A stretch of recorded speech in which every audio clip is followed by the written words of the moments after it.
Hi friends, welcome back to my YouTube channel. ಹೊಸದಾಗಿ ನಮ್ಮ ಚಾನಲ್ನ ನೋಡ್ತಾ ಇದ್ರೆ ಪ್ಲೀಸ್ ಸಬ್ಸ್ಕ್ರೈಬ್ ಮಾಡಿ, ಪಕ್ಕದಲ್ಲಿ ಕಾಣೋ ಗಂಟೆ ಸಿಂಬಲ್ ಮೇಲೆ ಕ್ಲಿಕ್ ಮಾಡಿ, ಆಲ್ ಅಂತ ಸೆಲೆಕ್ಟ್ ಮಾಡಿ, ಲೈಕ್ ಮಾಡಿ, ಶೇರ್ ಮಾಡಿ. ಇನ್ಸ್ಟೆಂಟ್ಸ್ ಲವ್ ಎಪಿಸೋಡ್ 7 ಎಕ್ಸ್ಪ್ಲೈನ್ ಮಾಡ್ತಿದ್ದೀನಿ. ಡಾಕ್ಟರ್ ಶಾವ್ ಊದಿಗಾಗಿ ಎಗ್ ಬಾಕ್ಸ್ನ ತಗೊಂಡ್ ಬಂದಿರ್ತಾರೆ. ಆಗ ಊದಿ ಇದ್ರ ಅವಶ್ಯಕತೆ ಇಲ್ಲ ನನಗೆ, ಬೇಬೆಗೆ ಸ್ಪಾನ್ಸರ್ಶಿಪ್ ನಲ್ಲಿ ಗೋಲ್ಡ್ ಕಾರ್ಡ್ ಸಿಕ್ಕಿದೆ, ಅದ್ರಲ್ಲೇ ನಾನು ತಗೊಂತೀನಿ ಅಂತ ಹೇಳ್ತಾಳೆ. ಸುಜಿನ್ ಬೇನ ಒಂದೊಂದ್ ಟೈಮು ಬೇಬೆ ಅಂತ ಕರಿತಾ ಇರ್ತಾಳೆ. ಆಗ ಶಾವ್, ಇಲ್ಲೋಡು, ನಾನ್ ಬರೀ 3 ಎಗ್ನ ತಗೊಂಡ್ ಬಂದಿದ್ದೀನಿ, ಅದು ಊದಿಗಾಗಿ ಅಂತ ಹೇಳ್ತಾನೆ. ಆಗಳು ತಮಾಷೆ ಮಾಡೋದನ್ನ ನಿಲ್ಸು, ನೀನು ಮಸಾಜ್ಗೆ ಹೋಗ್ಬೇಕಿತ್ತಲ್ವಾ, ಇಲ್ಯಾಕ್ ಬಂದೆ ಅಂದ್ರೆ ನನ್ನನ್ನ ಫಾಲೋ ಮಾಡ್ಕೊಂಡ್ ಬರ್ತಿದ್ಯಾ? ಆಗವನು ಹಾಗೆಲ್ಲ ಏನು ಇಲ್ಲ, ಎಗ್ನ ನೀನು ಕೊಡೋದಿಕ್ಕೆ ಅಂತ ಬಂದೆ, ಇದ್ರಲ್ಲಿ ನ್ಯೂಟ್ರಿಷಿಯನ್ಸ್ ಇರುತ್ತೆ, ಇದು ನಿನಗೆ ಇಷ್ಟ ಅಲ್ವಾ ಅಂತ ಹೇಳ್ತಾನೆ. ಆಗ ಅವಳು ಎದ್ದು ಅಲ್ಲಿಂದ ಹೋಗ್ತಾಳೆ. ನೆಕ್ಸ್ಟ್ ಸೀನ್ ಅಲ್ಲಿ ನಮ್ ಹೀರೋ ಅವನ್ ಫ್ರೆಂಡ್ ಇಬ್ರು ಕೂಡ ಮಾತಾಡ್ಕೊಂಡು ಬರ್ತಾ ಇರ್ತಾರೆ. ಅವಳು ನನ್ನನ್ನ ತುಂಬಾನೇ ದ್ವೇಷ ಮಾಡ್ತಾಳೆ ಅಂತ ಹೇಳಿ ಊದಿ ರಿಜೆಕ್ಟ್ ಮಾಡಿದ್ದನ್ನ ನೆನಪು ಮಾಡಿಕೊಂಡು ನನಗೆ ಗೊತ್ತಾಯ್ತು, ಅವಳು ಕೋಪದಲ್ಲಿ ಏನು ಬೇಕಾದರೂ ಮಾಡ್ತಾಳೆ ಅಂತ ಹೇಳಿ ಅಲ್ಲಿಂದ ಹೋಗ್ತಾಳೆ. ಆಗ ನಮ್ಮ ಹೀರೋಗೆ ಅವನ ತಂಗಿ ನೆನಪಾಗ್ತಾಳೆ. ಹೀರೋಯಿನ್ನ ಕಂಡ್ರೆ ಜಿಂಗೆ ಆಗ್ತಾ ಇರಲ್ಲ. ಇವತ್ತು ಮನೇಲೆ ಇದ್ದು ಅದಕ್ಕೆ ಜೊತೆ ಟೈಮ್ ಸ್ಪೆಂಡ್ ಮಾಡ್ತೀನಿ ಅಂತ ಬೇರೆ ಹೇಳಿರ್ತಾಳೆ. ನಮ್ಮ ಹೀರೋ ತಂಗಿ ಇಂದ ಹೀರೋಯಿನ್ಗೆ ಏನಾದರೂ ಪ್ರಾಬ್ಲಮ್ಸ್ ಆಗ್ಬೋದು ಅಂತ ಹೇಳಿ ಫೋನ್ ಮಾಡ್ತಾನೆ. ಮತ್ತೊಂದ್ ಕಡೆ ನಮ್ಮ ಹೀರೋನ ಹೇಗಾದ್ರೂ ಮಾಡಿ ಇಂಪ್ರೆಸ್ ಮಾಡಬೇಕು ಅಂತ ಹೇಳಿ ಅವನಿಗಾಗಿ ಪ್ರೀತಿಯಿಂದ ಅಡುಗೆ ಮಾಡ್ತಿರ್ತಾಳೆ. ಅಷ್ಟರಲ್ಲಿ ಅವಳಿಗೆ ಫೋನ್ ಬರುತ್ತೆ, ಅದನ್ನ ಜಿಂಗ್ ರಿಸೀವ್ ಮಾಡ್ತಾಳೆ. ಹಲೋ ಅಣ್ಣ, ಮನೆಯಿಂದ ಹೋಗಿ ಸ್ವಲ್ಪ ಸಮಯ ಕೂಡ ಆಗಿಲ್ಲ, ಆಗ್ಲೇ ಅಕ್ಕೆಗೆ ಫೋನ್ ಮಾಡಿದ್ಯಾ, ಇಷ್ಟೊಂದು ರೊಮ್ಯಾಂಟಿಕ್ ಅಂತ ಹೇಳ್ತಾಳೆ. ಆಗ ನಮ್ಮ ಹೀರೋ, ನೀನ್ ಯಾಕೆ ಸುಜಿನ್ ಬಿ ಫೋನನ್ನ ರಿಸೀವ್ ಮಾಡ್ದೆ, ಸುಜಿನ್ ಬೇಯಲ್ಲಿ ಅಂತ ಕೇಳ್ತಾನೆ. ಆಗಳು ಅದಕ್ಕೆ ತುಂಬಾ ಬಿಸಿ ಆಗಿದ್ದಾರೆ ಅಂತ ಹೇಳ್ತಾಳೆ. ಆಗ ನಮ್ಮ ಹೀರೋಯಿನ್ ಸ್ಪೀಕರ್ ಆನ್ ಮಾಡು ಅಂತ ಹೇಳ್ತಾಳೆ. ಹಲೋ ಡಾಕ್ಟರ್ ಸಾವ್, ನಾನು ಕೆಲಸದಲ್ಲಿ ಬಿಸಿ ಆಗಿದ್ದೀನಿ, ನಿಮ್ ಜೊತೆ ಆಮೇಲೆ ಮಾತಾಡಬಹುದಾ ಅಂತ ಮಾತಾಡ್ತಿದ್ದಾಗೆ ಜಿಂಗ್ ಕಾಲನ್ನ ಕಟ್ ಮಾಡಿ ಬೇಗ ಅಡ್ಗೆ ಮಾಡಿ ಅಂತ ಹೇಳ್ತಾಳೆ. ಮತ್ತೊಂದ್ ಕಡೆ ನಮ್ಮ ಹೀರೋಗೆ ಏನು ಕೂಡ ಅರ್ಥ ಆಗೋದಿಲ್ಲ. ಕಾಲ್ ಕಟ್ ಆಗ್ತಿದ್ದಾಗೆ ಅವನು ಕೂಡ ಅಲ್ಲಿಂದ ಹೋಗ್ತಾನೆ.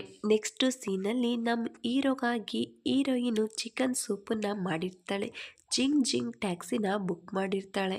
ಅಣ್ಣನ್ಗಾಗಿ ಅದಕ್ಕೆ ಚಿಕನ್ ಸೂಪ್ ಮಾಡಿದ್ದಾರೆ, ಅದನ್ನ ಹಾಸ್ಪಿಟಲ್ಗೆ ತಗೊಂಡೋದ್ರೆ ಎಷ್ಟು ಚೆನ್ನಾಗಿರುತ್ತೆ. ಅಣ್ಣ ಅದನ್ನ ನೋಡಿ ತುಂಬಾ ಖುಷಿ ಆಗ್ತಾರೆ ಅಂತ ಹೇಳಿ ಬಾಕ್ಸ್ ಅನ್ನ ತಗೊಳೋದಿಕ್ಕೆ ಅಂತ ನೋಡ್ತಾಳೆ. ಆದ್ರೆ ನಮ್ಮ ಹೀರೋಯಿನ್ ಅದನ್ನ ಕೊಡೋದಿಲ್ಲ. ಹಾಸ್ಪಿಟಲ್ಗೆ ಹೋಗೋದಿಕ್ಕೆ ಜಿಂಗ್ ನ ಕರೀತಾಳೆ. ಆಗೋಳು, ಮೊದಲನೇ ಸಾರಿ ನಮ್ಮ ಅಣ್ಣನ್ಗೆ ಅಡ್ಗೆ ಮಾಡ್ಕೊಂಡು ತಗೊಂಡೋಗ್ತಿದ್ದೀರಾ, ನಿಮ್ಮ ಮಧ್ಯ ನಾನು ಬರೋದಿಲ್ಲ, ನೀವು ಹೋಗಿ ಅಂತ ಹೇಳಿ ಬಾಯ್ ಮಾಡ್ತಾಳೆ. ಆಗ ನಮ್ಮ ಹೀರೋಯಿನ್ ಕೂಡ ಹೋಗ್ತಿರ್ಬೇಕಾದ್ರೆ ಎದುರುಗಡೆ ಬಂದ ಒಬ್ಬ ವ್ಯಕ್ತಿಗೆ ಕಾರು ಗುದಿಯುತ್ತೆ. ಆದ್ರೆ ಅವರಿಗೆ ಯಾವುದೇ ತೊಂದರೆ ಕೂಡ ಆಗಿರೋದಿಲ್ಲ. ಅವರು ನಾಟಕ ಮಾಡ್ತಾ ಕೂತಿರ್ತಾರೆ. ಅಷ್ಟರಲ್ಲಿ ಮರದತ್ರ ಒಬ್ಬ ಹುಡುಗಿ ನಿಂತಿರ್ತಾಳೆ. ಸುಜಿನ್ ಬೇ ಆ ಹುಡುಗಿನ ನೋಡಿರೋದಿಲ್ಲ. ಅವಳು ಕಾರ್ ಹತ್ರ ಬಂದು ನಮ್ಮ ಹೀರೋಗಾಗಿ ತಗೊಂಡೋಗ್ತಿದ್ದ ಚಿಕನ್ ಸೂಪಿಗೆ ತುಂಬಾ ಉಪ್ಪಾಕಿ ಅಲ್ಲಿಂದ ಹೊರಟೋಗ್ತಾಳೆ. ಆಗ ಸುಜಿನ್ ಬೇ, ಇವ್ರಿಗೆ ಯಾವುದೇ ತೊಂದರೆ ಕೂಡ ಆಗಿಲ್ಲ, ಆದ್ರೂ ಕೂಡ ಯಾಕೆ ನಾಟಕ ಮಾಡ್ತಿದ್ದೀರಾ, ಪೊಲೀಸ್ಗೆ ಫೋನ್ ಮಾಡ್ತೀನಿ ಅಂತ ಹೇಳ್ತಾಳೆ. ಅವಳು ಹಾಗೆ ಹೇಳ್ತಿದ್ದಾಗೆ ಆ ಹುಡುಗಿ ಅಲ್ಲಿಂದ ಎದ್ದು ಓಡೋಗ್ತಾಳೆ. ಮತ್ತೊಂದ್ ಕಡೆ ಜಿಂಗ್ಗೆ ಒಂದು ಕಾಲ್ ಬರುತ್ತೆ, ಕೆಲಸ ಆಯ್ತು ಅಂತ ಹೇಳ್ತಾರೆ. ಅದನ್ನ ಕೇಳಿ ಜಿಂಗ್ ಅಂತೂ ತುಂಬಾನೇ ಖುಷಿ ಆಗುತ್ತೆ. ಸೂಪ್ಗೆ ಉಪ್ಪಾಕೋ ಪ್ಲಾನ್ ಜಿಂಗ್ದೇ ಆಗಿರುತ್ತೆ. ನೆಕ್ಸ್ಟ್ ಸೀನ್ ನಲ್ಲಿ ನಮ್ ಹೀರೋ ಕ್ಯಾಬಿನ್ಗೆ ಹೀರೋಯಿನ್ ಸೂಪ್ನ ತಗೊಂಡು ಬರ್ತಾಳೆ. ಆಗ ನಮ್ ಹೀರೋ, ನೀನ್ ಯಾಕೆ ಇಲ್ಲಿಗೆ ಬಂದೆ ಅಂತ ಕೇಳ್ತಾನೆ. ಆಗ ಅವಳು, ದಿನ ಪೂರ್ತಿ ಕೆಲಸ ಮಾಡ್ತಾ ಇರ್ತೀರ, ಅದಕ್ಕೆ ನಿಮ್ಗೆ ಪ್ರೀತಿಯಿಂದ ಚಿಕನ್ ಸೂಪನ್ನ ಮಾಡ್ಕೊಂಡು ಬಂದಿದ್ದೀನಿ, ಯಾಕೆ ಇದು ನಿಮಗೆ ಬೇಡವಾ ಅಂತ ಬೇಜಾರು ಮಾಡ್ಕೋತಾಳೆ. ಆಗ ಅವನು, ಯಾಕೆ ಬೇಡ, ಬೇಕು ಅಂತ ಹೇಳ್ತಾನೆ. ಆಗಳು ಇನ್ನೂ ಬಿಸಿ ಇದೆ ಅಂತ ಹೇಳಿ ಓಪನ್ ಮಾಡಿ ಕೊಡ್ತಾಳೆ. ಆಗ ನಮ್ಮ ಹೀರೋ ಕುಡಿಯೋದಿಕ್ಕೆ ಅಂತ ಹೋಗ್ತಾನೆ. ಅದೇ ಸಮಯಕ್ಕೆ ಅಲ್ಲಿಗೆ ಡಾಕ್ಟರ್ ಶಾವ್ ಕೂಡ ಬರ್ತಾರೆ. ಅರೆ, ಸೂಪರ್ ಸ್ಟಾರ್ ಹಾಸ್ಪಿಟಲ್ಗೆ ಬಂದಿದ್ದಾರೆ ಅಂತ ಹೇಳಿ ಟೇಬಲ್ ಮೇಲೆ ಇದ್ದ ಚಿಕನ್ ಸೂಪ್ನ ತಗೊಂಡು ಕುಡಿಯೋದಿಕ್ಕೆ ಅಂತ ಹೋಗ್ತಾರೆ. ಅದು ಉಪ್ಪಾಗಿರೋದ್ರಿಂದ ಕೆಳಗಡೆ ಉಗಿತಾರೆ. ಆಗ ನಮ್ಮ ಹೀರೋ ಫುಲ್ಲು ಶಾಕಿಂದ ಹೀರೋಯಿನ್ನ ನೋಡ್ತಾರೆ. ಆಗ ಶಾವ್, ಇದು ತುಂಬಾ ಉಪ್ಪಾಗಿದೆ, ಕುಡಿಯೋದಿಕ್ಕಾಗಲ್ಲ ಅಂತ ಹೇಳ್ತಾನೆ. ನೆಕ್ಸ್ಟ್ ಸೀನ್ ನಲ್ಲಿ ನಮ್ ಹೀರೋಯಿನ್ ಮನೆಗೆ ಬರ್ತಾಳೆ. ಆಗ ಜಿಂಗ್ ಜಿಂಗ್ ಅದಕ್ಕೆ ಅಣ್ಣ ಚಿಕನ್ ಸೂಪನ್ನ ಕುಡ್ದು ಏನ್ ಹೇಳಿದ್ರು ಅಂತ ಕೇಳ್ತಾಳೆ. ಆಗ ನಮ್ಮ ಹೀರೋಯಿನ್ ಅದ್ರ ಬಗ್ಗೆ ಕೇಳ್ಬೇಡ, ಸೂಪು ತುಂಬಾ ಉಪ್ಪಾಗಿತ್ತಂತೆ, ನನಗೆ ಚೆನ್ನಾಗಿ ಬೈದ್ರು ಅಂತ ಹೇಳ್ತಾಳೆ. ಆಗ ಜಿಂಗ್ ಜಿಂಗ್ ಅಣ್ಣ ಮಾಡಿದ್ದು ಸರಿಯಾಗಿಲ್ಲ, ನೀವು ಅಣ್ಣಂಗಾಗಿ ಪ್ರೀತಿಯಿಂದ ಸೂಪ್ ಮಾಡಿದ್ರಿ, ಆದ್ರೆ ಅಣ್ಣ ನಿಮ್ಮನ್ನ ಬೈಬಾರ್ದಿತ್ತು ಅಂತ ಹೇಳಿ ಮನ್ಸೊಳಗೆ ಖುಷಿ ಪಡ್ತಿರ್ತಾಳೆ. ಆಗ ನಮ್ ಹೀರೋಯಿನ್ ನೀನ್ ಹೇಳಿದ್ದು ಸರಿಯಾಗಿದೆ, ಆದ್ರೆ ನನ್ಗೊಂದು ಅರ್ಥ ಆಗ್ತಿಲ್ಲ, ಚಿಕನ್ ಸೂಪು ಉಪ್ಪು ಹೇಗಾಯ್ತು? ನಾನು ಹಾಸ್ಪಿಟಲ್ಗೆ ಹೋಗೋದಕ್ಕಿಂತ ಮೊದಲು ಟೇಸ್ಟ್ ಮಾಡಿದೆ, ಆಗ ತುಂಬಾ ಚೆನ್ನಾಗಿತ್ತು ಅಂತ ಕೇಳ್ತಾಳೆ. ಆಗ ಜಿಂಗ್ ಜಿಂಗ್ ನನ್ಗೆ ಅದ್ರ ಬಗ್ಗೆ ಹೇಗ್ ಗೊತ್ತು, ಅದಕ್ಕೆ ನೀವೇ ಏನೋ ಮಿಸ್ಟೇಕ್ ಮಾಡಿದ್ರ ಅಂತ ಹೇಳಿ ತಪ್ಪಿಸ್ಕೊಳ್ಳೋದಿಕ್ಕೆ ನೋಡ್ತಾಳೆ. ಆಗ ನಮ್ ಹೀರೋಯಿನ್ ಸಾಕು ಸುಮ್ಮನೆ ಇರು, ಸೂಪಲ್ಲಿ ಉಪ್ಪು ಹೇಗ್ ಬಂತು ಅಂತ ನಾನು ಗೆಸ್ ಮಾಡ್ತೀನಿ, ನಾನು ಆಕ್ಟರು, ನಿನಗಿಂತ ಚೆನ್ನಾಗಿ ಆಕ್ಟ್ ಮಾಡ್ತೀನಿ. ಆಗ ನಮ್ ಹೀರೋ ತಂಗಿ ಅದಕ್ಕೆ ನೀವ್ ಏನ್ ಹೇಳ್ತಿದ್ದೀರಾ ಅಂತ ಕೇಳ್ತಾಳೆ. ಆಗ ನಮ್ ಹೀರೋಯಿನ್ ಕ್ಯಾಬ್ ಡ್ರೈವರು ಒಂದು ಹುಡುಗಿ ಕಾರ್ಗೆ ಅಡ್ಡ ಬಂದಿದ್ದು ಇದೆಲ್ಲ ನಿಂದೆ ಪ್ಲಾನ್ ಅಲ್ವಾ, ಆಗ್ಲೇ ಸೂಪು ಹಾಳಾಗಿದೆ ಅಂತ ಹೇಳ್ತಾಳೆ. ನೆಕ್ಸ್ಟ್ ಸೀನ್ ನಲ್ಲಿ ಡಾಕ್ಟರ್ ಜಾವ್ನ ತನ್ನ ಪ್ರೀತಿಲಿ ಬೀಳಿಸ್ಕೋಬೇಕು ಅಂತ ಹೇಳಿ ತುಂಬಾ ಚೆನ್ನಾಗಿ ರೆಡಿಯಾಗಿ, ಜಾವ್ ಇವತ್ತು ನನ್ನ ಕೈಯಿಂದ ಹೇಗೆ ತಪ್ಪಿಸ್ಕೋತೀರಾ, ನನ್ನನ್ನ ನೋಡಿ ಇಂಪ್ರೆಸ್ ಆಗಲೇಬೇಕು ಅಂತ ಹೇಳಿ ಜೋರಾಗಿ ನಗ್ತಾ ಇರ್ತಾಳೆ. ಅಷ್ಟರಲ್ಲಿ ಅಲ್ಲಿಗೆ ಜಾವ್ ಕೂಡ ಬರ್ತಾರೆ. ಇಬ್ರು ಕೂಡ ಒಬ್ರು ಮುಖನ ಒಬ್ರು ನೋಡ್ತಾ ಇರ್ತಾರೆ. ಆದ್ರೆ ನಮ್ ಜಾವ್ ಇನ್ನು ಮನೆಗೆ ಬಂದಿರಲ್ಲ, ಅದೆಲ್ಲ ಸುಜಿನ್ ಬೇ ಕನ್ಸಾಗಿರುತ್ತೆ. ನಮ್ ಹೀರೋಗಾಗಿ ಕಾಯ್ತಾ ಮಲ್ಕೊಂಡಿರ್ತಾಳೆ. ಅಷ್ಟರಲ್ಲಿ ಅಲ್ಲಿಗೆ ನಮ್ ಹೀರೋ ಕೂಡ ಬರ್ತಾರೆ. ಸುಜಿನ್ ಬೇ ಅದನ್ನ ಅಬ್ಸರ್ವ್ ಮಾಡಿ ಸೈಲೆಂಟ್ ಆಗಿ ಮಲ್ಕೊಂಡಿರ್ತಾಳೆ. ಆಗ ನಮ್ ಹೀರೋ ಬೆಡ್ಶೀಟ್ ನ ಸರಿ ಮಾಡಿ ಅವಳನ್ನ ರೂಮಲ್ಲಿ ಮಲಗಿಸೋದಿಕ್ಕೆ ಅಂತ ಹೇಳಿ ಮೇಲೆ ಎತ್ಕೊಂಡು ಹೋಗ್ತಾ ಇದ್ರೆ ನಮ್ ಹೀರೋಯಿನ್ ಫುಲ್ ಖುಷಿಯಿಂದ ನಮ್ ಹೀರೋ ಕತ್ತನ್ನ ಇಟ್ಕೊಂಡಿರ್ತಾಳೆ. ಜಾವ್ ಸುಜಿನ್ ಬೇನ ಎತ್ಕೊಂಡ್ ಬಂದು ರೂಮ್ಗೆ ಮಲಗಿಸಿ ಹೋಗೋದಿಕ್ಕೆ ಅಂತ ಹೋಗ್ತಾನೆ. ಆಗ ಅವಳು ಅವನನ್ನ ಹೋಗೋದಿಕ್ಕೆ ಬಿಡ್ದಾಗೆ ಗಟ್ಟಿಯಾಗಿ ಇಟ್ಕೋತಾಳೆ. ಆಗ ನಮ್ ಹೀರೋಯಿನ್ ಮುಖನ ನೋಡ್ತಾ ಇದ್ರೆ ಹೀರೋಯಿನ್ ಕೂಡ ಹೀರೋ ಮುಖನ ನೋಡ್ತಾ ಇರ್ತಾಳೆ. ಆಗ ಜಾವ್ ಸುಜಿನ್ ಬೇ ಹಿಡ್ದಿದ್ ಕೈನ ಬಿಡಿಸಿ ಈಗಾಗ್ಲೇ ಸಮಯ ಆಗಿದೆ, ಮಲ್ಕೊಂಡು ನಿದ್ದೆ ಮಾಡು ಅಂತ ಹೇಳಿ ಅಲ್ಲಿಂದ ಹೋಗ್ತಾನೆ. ಆಗ ನಮ್ ಹೀರೋಯಿನ್ ಅವಳು ಮಾಡಿದ ಪ್ಲಾನ್ ಫ್ಲಾಪ್ ಆಯ್ತು ಅಂತ ಹೇಳಿ ಫೀಲ್ ಮಾಡ್ಕೊಂಡು ಕೂತ್ಕೋತಾಳೆ. ಮತ್ತೊಂದ್ ಕಡೆ ನಮ್ ಜಾವ್ ಸುಜಿನ್ ಬೇ ಜಾವ್ ಜೊತೆ ಅಷ್ಟೊಂದು ಕ್ಲೋಸ್ ಆಗಿದ್ದದನ್ನ ನೆನಪು ಮಾಡ್ಕೊಂಡು ಅವನನ್ನ ಅವನೇ ಕೂಲ್ ಮಾಡ್ಕೊಂಡು ಅಲ್ಲಿಂದ ಹೋಗ್ತಾನೆ. ಮತ್ತೊಂದ್ ಕಡೆ ಕೌಸಿ ಟಾಂಗ್ದು ಬರ್ತ್ಡೇ ಇರುತ್ತೆ, ಅವಳಿಗೆ ಸರ್ಪ್ರೈಸ್ ಕೊಡ್ಬೇಕು ಅಂತ ಹೇಳಿ ಜಿಯಾವೇ ಕೇಕ್ ನ ತಗೊಂಡ್ ಬಂದಿರ್ತಾನೆ. ಆಗ ಅವಳಿಗೆ ಅದನ್ನ ನೋಡಿ ಖುಷಿಯಾಗುತ್ತೆ. ನೆಕ್ಸ್ಟ್ ಸೀನ್ ನಲ್ಲಿ ಊದಿ ಲೈಟ್ ಎಲ್ಲನೂ ಆಫ್ ಮಾಡಿ ಕೂತಿರ್ತಾಳೆ. ಆಗ ಶಾವ್ ಊದಿ ನೀನು ಒಳಗಡೆ ಇದ್ದೀಯಾ ಅಂತ ನನಗೆ ಗೊತ್ತು, ನಿನ್ಗಾಗಿ ಸ್ನ್ಯಾಕ್ಸ್ ತಗೊಂಡ್ ಬಂದಿದ್ದೀನಿ, ಡೋರ್ ಓಪನ್ ಮಾಡು ಅಂತ ಹೇಳಿ ಕೂಗ್ತಾ ಇರ್ತಾನೆ. ಅಷ್ಟರಲ್ಲಿ ಊದಿ ಕೂಡ ಬಂದು ಡೋರ್ ಓಪನ್ ಮಾಡಿ ನಿನಗೆ ಎಲ್ಲ ಗೊತ್ತು ಅಲ್ವಾ, ಮತ್ಯಾಕೆ ಈ ರೀತಿ ಬಂದು ತೊಂದರೆ ಕೊಡ್ತಿದ್ಯಾ, ಇದನ್ನೆಲ್ಲ ನಿಲ್ಸು ಅಂತ ಹೇಳ್ತಾಳೆ. ಆಗ ಅವನು ನಾನು ನಿನ್ಗಾಗಿ ಊಟ ತಗೊಂಡ್ ಬಂದಿದ್ದೀನಿ, ಮೊದಲು ಊಟ ಮಾಡು ಅಂತ ಹೇಳ್ತಾನೆ. ಆಗ ಅವಳು ನಾನು ನೀನು ಯಾವತ್ತೂ ಕೂಡ ಒಂದಾಗೋದಿಕ್ಕೆ ಆಗೋದಿಲ್ಲ, ಸುಮ್ಮನೆ ಇಲ್ಲಿಂದ ಹೋಗು ಅಂತ ಹೇಳಿ ಡೋರ್ನ ಕ್ಲೋಸ್ ಮಾಡಿ ಡಿನ್ನರ್ಗೆ ಹೋದಾಗ ಜೂಲಿ ಶಾವ್ ಇಬ್ರು ಕೂಡ ನಗ್ನಗ್ತಾ ಮಾತಾಡ್ತಾ ಇದ್ದಿದ್ದನ್ನ ನೆನಪು ಮಾಡ್ಕೊಂಡು ನಿನ್ ಮುಖ ನೋಡೋದಿಕ್ಕೂ ಕೂಡ ನನ್ಗೆ ಇಷ್ಟ ಇಲ್ಲ, ಅದಕ್ಕೆ ನಿನ್ನಿಂದ ದೂರ ಹೋಗೋದಿಕ್ಕೆ ಟ್ರೈ ಮಾಡ್ತಾ ಇದ್ದೀನಿ ಅಂತ ಹೇಳ್ತಾಳೆ. ನೆಕ್ಸ್ಟ್ ಸೀನ್ ನಲ್ಲಿ ಮನೆನ ಮಾರ್ತಾ ಇರ್ತಾಳೆ, ಅದನ್ನ ತಗೊಳ್ಳೋದಿಕ್ಕೆ ಅಂತ ಕೂಡ ಬಂದಿರ್ತಾರೆ. ಕಾಂಟ್ರಾಕ್ಟ್ ನು ಕೂಡ ಮಾಡಿಸ್ಕೊಳ್ಳೋದಿಕ್ಕೆ ಅಂತ ಪೇಪರ್ನು ಕೂಡ ರೆಡಿ ಮಾಡಿರ್ತಾರೆ. ಅಷ್ಟರಲ್ಲಿ ಅಲ್ಲಿಗೆ ಶಾವ್ ಕೂಡ ಬಂದು ಊದಿ ಡೋರ್ ಓಪನ್ ಮಾಡು, ನಾನ್ ನಿನ್ನ ಹತ್ರ ಕ್ಷಮೆ ಕೇಳೋದಿಕ್ಕೆ ಬಂದಿದ್ದೀನಿ ಅಂತ ಹೇಳಿ ಜೋರಾಗಿ ಬಾಗ್ಲು ಬಡಿಯೋದಿಕ್ಕೆ ಶುರು ಮಾಡ್ತಾನೆ. ಮನೆ ತಗೊಳ್ಳೋದಿಕ್ಕೆ ಅಂತ ಬಂದಿರ್ತಾರಲ್ವಾ, ಏನಾದ್ರೂ ಸಮಸ್ಯೆನ ನಾವು ಇನ್ನೊಂದ್ ದಿವಸ ಬರ್ತೀವಿ ಅಂತ ಹೇಳ್ತಾರೆ. ಆಗ ಊದಿ ಹಾಗೆಲ್ಲ ಏನೂ ಇಲ್ಲ ಅಂತ ಹೇಳಿ ಕಾಂಟ್ರಾಕ್ಟ್ ಪೇಪರ್ಗೆ ಸೈನ್ ಮಾಡ್ತಾಳೆ. ಮತ್ತೊಂದ್ ಕಡೆ ನಮ್ ಹೀರೋಯಿನ್ ಹೀರೋಗೆ ಮೆಸೇಜ್ ಮಾಡ್ತಾಳೆ, ಬೇಬಿ ಮಲ್ಕೊಂಡಿದ್ಯಾ ಅಂತ ಮೆಸೇಜ್ ಮಾಡ್ತಾನೆ. ಆಗ ನಮ್ ಹೀರೋ ಇಲ್ಲ ಅಂತ ಹೇಳಿ ಮೆಸೇಜ್ ಮಾಡ್ತಾನೆ. ಆಗ ಅವಳು ನಾನು ನೆನಪಾಗ್ತಿದ್ಯಾ ಅಂತ ಹೇಳಿ ಕಳಿಸ್ತಾಳೆ. ಆಗ ನಮ್ ಹೀರೋ ಸ್ವಲ್ಪ ಹೊತ್ತು ಯೋಚನೆ ಮಾಡಿ ಹೌದು ಅಂತ ಹೇಳಿ ರಿಪ್ಲೈ ಮಾಡ್ತಾನೆ. ಆಗ ಅವಳು ನಾವಿಬ್ರು ಡೇಟ್ಗೆ ಹೋಗೋಣ ಮೇಲ್ಗಡೆ ರೂಮ್ಗೆ ಅಂತ ಹೇಳಿ ಮೆಸೇಜ್ ಮಾಡ್ತಾಳೆ. ಈಗ ಇಬ್ರು ಕೂಡ ಮೇಲ್ಗಡೆ ರೂಮ್ಗೆ ಬರ್ತಾರೆ. ಅಲ್ಲಿ ಬರ್ಡ್ ಕೂಡ ಇರುತ್ತೆ. ಹನಿ, ನಾವು ಬರ್ಡ್ ಆಗಿ ಇದ್ದಿದ್ರೆ ಆಕಾಶದಲ್ಲಿ ಹಾರಾಡ್ತಾ ಇದ್ರೆ ಎಷ್ಟು ಖುಷಿ ಆಗ್ತಾ ಇತ್ತು ಅಂತ ಹೇಳಿ ಖುಷಿಯಿಂದ ನಮ್ ಹೀರೋನ ತಪ್ಕೋತಾಳೆ. ಜಾವ್ನ ಹನಿ ಅಂತ ಕರಿತಾ ಇರ್ತಾಳೆ. ಈಗ ಮಾರ್ನಿಂಗ್ ಆಗಿರುತ್ತೆ. ನಮ್ಮ ಹೀರೋಯಿನ್ಗಾಗಿ ಬ್ರೇಕ್ಫಾಸ್ಟನ್ನು ಕೂಡ ತಗೊಂಡು ಬಂದಿರ್ತಾನೆ. ಆಗ ಅವಳು ಅನಿ ನೀನೇ ನನಗೆ ಬ್ರೇಕ್ಫಾಸ್ಟ್ ಮಾಡಿಸ್ತೀಯ ಅಂತ ಕೇಳ್ತಾಳೆ. ಆಗ ನಮ್ಮ ಹೀರೋ ಕೂಡ ಅವಳ ಮಾತಿಗೆ ಒಪ್ಕೊಂಡು ಅವನೇ ಪ್ರೀತಿಯಿಂದ ಅವಳಿಗೆ ತಿಂಡಿ ಮಾಡಿಸ್ತಿರ್ಬೇಕಾದ್ರೆ ನಮ್ಮ ಹೀರೋಯಿನ್ ಕೂಡ ಖುಷಿಯಿಂದಲೇ ತಿಂಡಿ ಮಾಡ್ತಿರ್ತಾಳೆ. ಅದೇ ಸಮಯಕ್ಕೆ ರೂಮ್ ಹತ್ರ ಯಾರೋ ಸಡನ್ ಆಗಿ ಪಾಸ್ ಆದಾಗೆ ಅನ್ಸುತ್ತೆ. ಆಗ ಇಬ್ರು ಕೂಡ ಶಾಕಿಂದ ನೋಡ್ತಾರೆ. ಆದರೆ ಅಲ್ಲಿ ಯಾರು ಕೂಡ ಇರೋದಿಲ್ಲ. ಆಗ ಸುಜಿನ್ಬೆ ಇದನ್ನೆಲ್ಲ ಮಾಡ್ತಿರೋದು ಜಿಂಗ್ ಜಿಂಗ್ ಅವಳಿಂದ ನನಗೆ ತುಂಬ ತೊಂದರೆ ಆಗ್ತಿದೆ ಅಂತ ಹೇಳ್ತಾಳೆ. ಆಗ ನಮ್ಮ ಹೀರೋ ನಾನು ಅವಳ ಜೊತೆ ಮಾತಾಡ್ತೀನಿ, ನೀನೇನು ಬೇಜಾರು ಮಾಡ್ಕೋಬೇಡ ಅಂತ ಹೇಳ್ತಾನೆ. ಆಗ ನಮ್ಮ ಹೀರೋಯಿನು ಪರವಾಗಿಲ್ಲ, ಜಿಂಗ್ ಜಿಂಗ್ ಇನ್ನು ಚಿಕ್ಕವಳು, ಅವಳಿಗೆ ಏನು ಕೂಡ ಅರ್ಥ ಆಗಲ್ಲ, ಅವಳಿಗೆ ಏನು ಹೇಳ್ಬೇಡ ಅಂತ ಹೇಳಿ ಹನಿ ನನ್ನನ್ನು ನಾರ್ಮಲ್ ಡೇಟ್ಗೆ ಕರ್ಕೊಂಡು ಹೋಗ್ತೀರಾ, ನಾವು ಇನ್ನು ನಾರ್ಮಲ್ ಡೇಟ್ಗೆ ಹೋಗೇ ಇಲ್ಲ ಅಂತ ಹೇಳ್ತಾಳೆ. ಆಗ ನಮ್ಮ ಹೀರೋಗೆ ಅವಳ ಮಾತು ಕೇಳಿ ತುಂಬಾ ನಗು ಬರುತ್ತೆ, ಹಾಗೆ ಖುಷಿ ಕೂಡ ಆಗುತ್ತೆ. ಇದು ನಮ್ಮ ಮೊದಲನೇ ಡೇಟು, ಎಲ್ಲಿಗೆ ಅಂತ ನೀವೇ ಪ್ಲ್ಯಾನ್ ಮಾಡಬೇಕು, ಕರ್ಕೊಂಡು ಹೋಗ್ತೀರಾ ಅಲ್ವಾ ಅಂತ ಕೇಳ್ತಾಳೆ. ಆಗ ನಮ್ಮ ಹೀರೋ ಕೂಡ ಕರ್ಕೊಂಡು ಹೋಗ್ತೀನಿ ಅಂತ ಹೇಳಿ ಖುಷಿಯಿಂದಲೇ ಒಪ್ಕೋತಾನೆ. ನೆಕ್ಸ್ಟ್ ಸೀನ್ನಲ್ಲಿ ಡಾಕ್ಟರ್ ಶಾವ್ ಬೇಜಾರಿಂದ ಕೂತಿರ್ತಾರೆ. ಅಲ್ಲಿಗೆ ನಮ್ಮ ಹೀರೋ ಕೂಡ ಬಂದು ಕೂತ್ಕೋತಾರೆ. ಶಾವ್ ನನಗೆ ನಿನ್ನಿಂದ ಒಂದು ಸಹಾಯ ಆಗಬೇಕಾಗಿತ್ತು, ಡೇಟ್ಗೆ ಹೋಗೋದಿಕ್ಕೆ ಹುಡುಗಿರ್ಗೆ ಯಾವ ಜಾಗ ತುಂಬ ಇಷ್ಟ ಆಗುತ್ತೆ ಅಂತ ಕೇಳ್ತಾನೆ.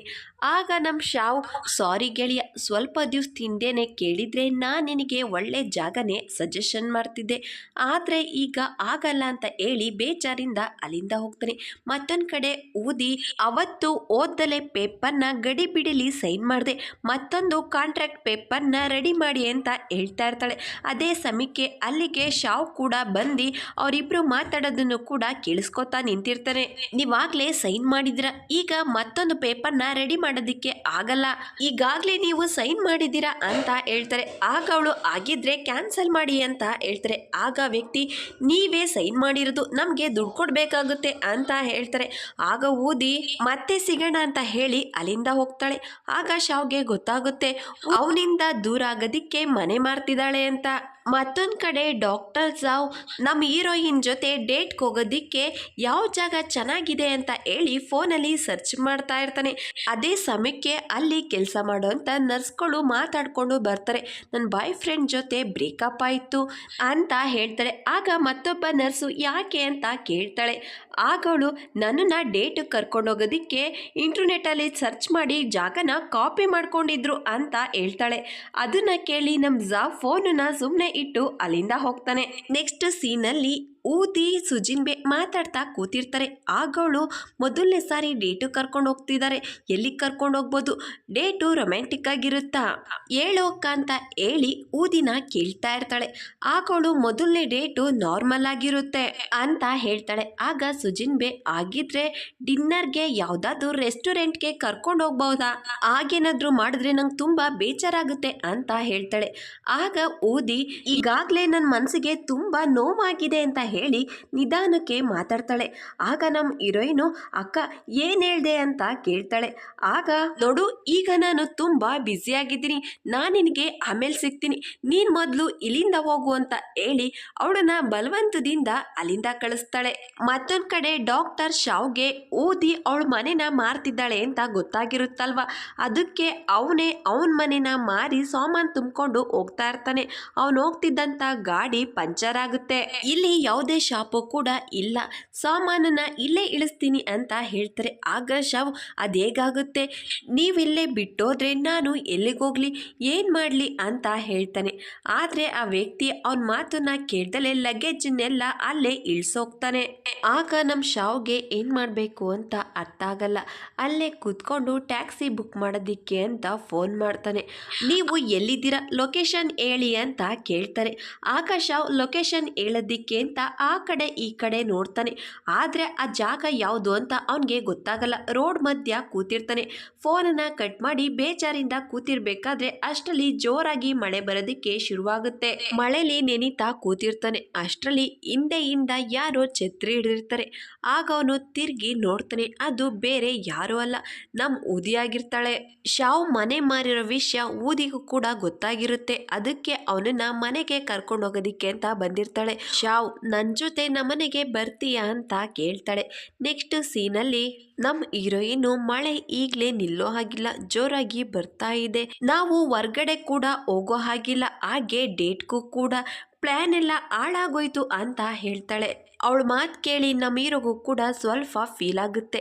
ಆಗ ಅವಳು ಈ ಬರ್ಡನ್ನ ಬಿಡೋದಿಲ್ವಾ ಅಂತ ಕೇಳ್ತಾಳೆ. ಆಗ ನಮ್ಮ ಹೀರೋ ವೀಕೆಂಡ್ ಇದನ್ನ ಬಿಡೋದಿಕ್ಕೆ ನದಿ ಹತ್ರ ಹೋಗೋಣ ಅಂತ ಹೇಳಿ ಪ್ಲ್ಯಾನ್ ಮಾಡ್ತಾನೆ.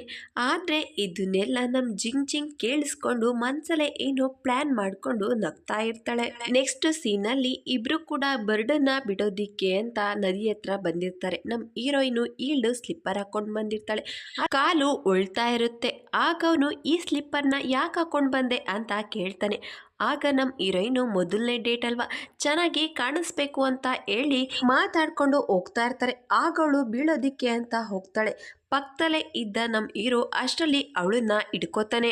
ಅವಳು ಇಲ್ಲಿ ಸ್ಲಿಪ್ಪರ್ ಹಾಕೊಂಡಿರೋದ್ರಿಂದ ನಡೆಯೋದಿಕ್ಕೆ ಆಗಲ್ಲ ಅಂತ ಹೇಳಿ ನಮ್ಮ ಹೀರೋನೇ ಹೀರೋಯಿನ್ನ ಎತ್ಕೊಂಡು ಕರ್ಕೊಂಡು ಹೋಗ್ತಾ ಇದ್ರೆ ಸುಜಿನ್ ಬೇ ಡಾಕ್ಟರ್ ಜಾವ್ ಮುಖನ ನೋಡ್ತಾ ಇರ್ತಾಳೆ. ಅವಳು ನೋಡೋದನ್ನ ನೋಡಿ ನಮ್ಮ ಜಾವ್ ಕೂಡ ನಗ್ತಾ ಇರ್ತಾನೆ. ಆಗ ಅವಳು ಕೂಡ ಜಾವ್ನ ನೋಡಿ ನಗೋದಕ್ಕೆ ಶುರು ಮಾಡ್ತಾಳೆ.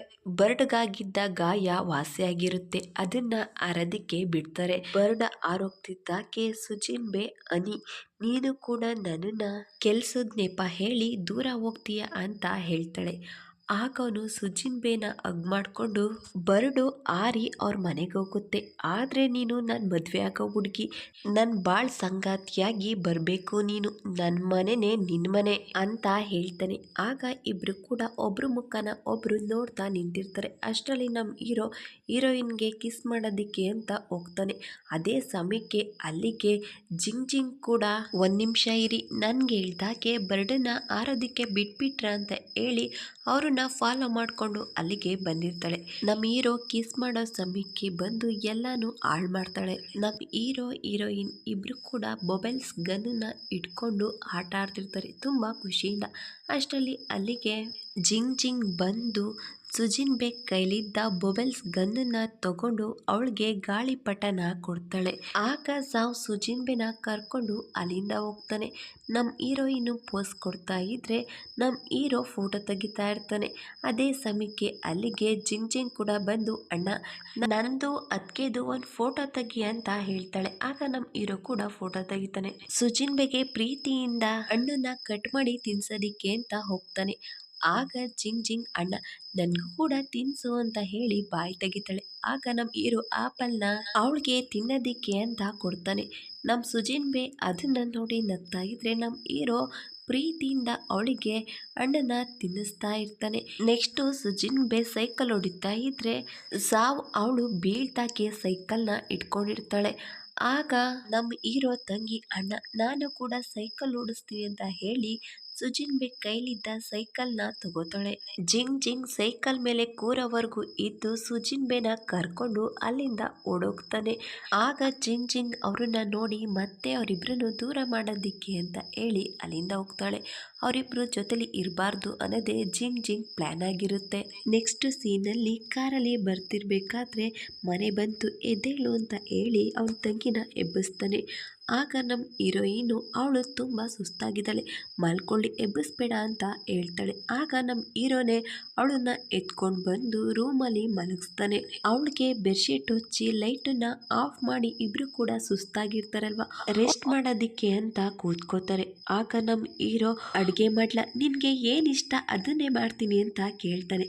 ಆಗ ನಮ್ಮ ಹೀರೋಯಿನು ನನಗೆ ಊಟ ಬೇಡ ಅಂತ ಹೇಳ್ತಾಳೆ. ಅದೇ ಸಮಯಕ್ಕೆ ಅವಳ ಹೊಟ್ಟೆಯಿಂದ ಗುಡು ಅನ್ನೋ ಸೌಂಡ್ ಬರುತ್ತೆ. ಆಗ ಇಬ್ರು ಕೂಡ ನಗ್ತಾ ಇರ್ತಾರೆ.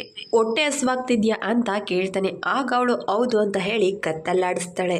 ನಾನೇನಾದ್ರೂ ಮಾಡ್ಕೊಂಡು ಬರ್ತೀನಿ ಅಂತ ಹೇಳ್ತಾನೆ. ಆಗ ಅವಳು ನಾನು ಕೂಡ ಬರ್ತೀನಿ ಅಂತ ಹೇಳಿ ಹೋಗೋದಿಕ್ಕೆ ಅಂತ ಹೋಗ್ತಾಳೆ. ಆಗ ಅವನು ಸ್ವಲ್ಪ ಹೊತ್ತು ಮಲ್ಕೊಂಡಿರು, ನಾನು ಅಡುಗೆ ಮಾಡ್ತೀನಿ ಅಂತ ಹೇಳಿ ಅವಳನ್ನ ಮಲಗಿಸಿ ಅಡುಗೆ ಎಲ್ಲನೂ ಮಾಡಿ ಬಂದು ನೋಡ್ತಾನೆ. ಆದ್ರೆ ಇನ್ನು ನಮ್ಮ ಹೀರೋಯಿನ್ ಎದ್ದಿರೋದಿಲ್ಲ. ಅವಳಿಗಾಗಿ ಕಾಯ್ತಾ ನಮ್ಮ ಹೀರೋಯಿನ್ನ ನೋಡ್ತಾ ಕೂತಿರ್ತಾನೆ. ಅಷ್ಟರಲ್ಲಿ ಅವಳು ಕೂಡ ಎದ್ದೇಳ್ತಾಳೆ. ಅಡುಗೆ ರೆಡಿಯಾಗಿದೆ, ಊಟ ಮಾಡೋಣ ಅಂತ ಹೇಳ್ತಾನೆ. ಆಗ ಅವಳು, ನಿಮಗೆ ಇಷ್ಟೆಲ್ಲ ಅಡುಗೆ ಮಾಡೋದಿಕ್ಕೆ ಬರುತ್ತೆ ಅಂತ ನನಗೆ ಗೊತ್ತೇ ಇರಲಿಲ್ಲ ಅಂತ ಹೇಳ್ತಾಳೆ. ಇಬ್ಬರು ಕೂಡ ಕೂತ್ಕೊಂಡು ಮಾತಾಡ್ತಾ ಡಿನ್ನರ್ ಮಾಡೋದಕ್ಕೆ ಅಂತ ನೋಡ್ತಾರೆ. ಅಷ್ಟರಲ್ಲಿ ಕರೆಂಟ್ ಹೋಗುತ್ತೆ. ಅಯ್ಯೋ ಕರೆಂಟ್ ಹೋಯ್ತಲ್ಲ, ಈಗ ಏನು ಮಾಡೋದು ಅಂತ ಹೇಳ್ತಾಳೆ. ಆಗ ಅವನು ಅದೇನಾಯಿತು ಅಂತ ನೋಡ್ತೀನಿ ಅಂತ ಹೇಳಿ ಕ್ಯಾಂಡಲ್ನ ತೊಗೊಂಡು ಬಂದು ಡೈನಿಂಗ್ ಟೇಬಲ್ ಮೇಲೆ ಇಟ್ಟು ಡೆಕೋರೇಷನ್ ಮಾಡ್ತಾನೆ. ಅದು ತುಂಬ ಚೆನ್ನಾಗಿ ಕಾಣಿಸ್ತಾ ಇರುತ್ತೆ. ನಮ್ಮ ಹೀರೋಯಿನ್ಗೆ ಹೊಟ್ಟೆ ಹಸಿತಾ ಇರುತ್ತಲ್ವ, ಅದಕ್ಕೆ ಅವಳು ಊಟ ಮಾಡೋದಕ್ಕೆ ಶುರು ಮಾಡ್ತಾಳೆ. ಆದರೆ ನಮ್ಮ ಹೀರೋಯಿನ್ ಮುಖನೇ ನೋಡ್ತಾ ಕೂತಿರ್ತಾನೆ. Thank you for watching.